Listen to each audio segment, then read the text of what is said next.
మొత్తానికి తమిళనాడులో విజయ్ గారు సీఎంగా ప్రమాణ స్వీకారం చేశారు. సి జోసెఫ్ విజయ్ ఎనుం నాన్. గవర్నర్ గారు చాలా బెట్టు చేసినప్పటికీ విజయ్ గారి పట్టు ముందు తలదించక తప్పలేదు. సి జోసెఫ్ విజయ్ అనే నేను అనగానే సభాస్థలం మొత్తం మారుమోగిపోయింది. ఆ సౌండ్ చాలామంది జెండా కూలీలకు ఈరోజు నిద్ర లేకుండా చేస్తుంది అనటంలో సందేహం లేదు.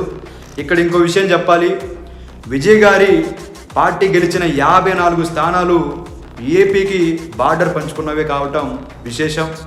కొన్ని చోట్ల బహిరంగంగా జగన్ గారి ఫోటోలతో విజయ్ గారు ప్రచారం చేయడం మీ అందరు చూసిన విషయమే.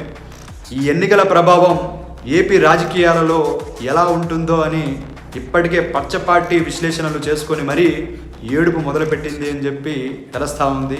ఆ రిఫ్లెక్షన్ పచ్చ మీడియాలో మనందరికీ కూడా స్పష్టంగా కనిపిస్తూ ఉంది.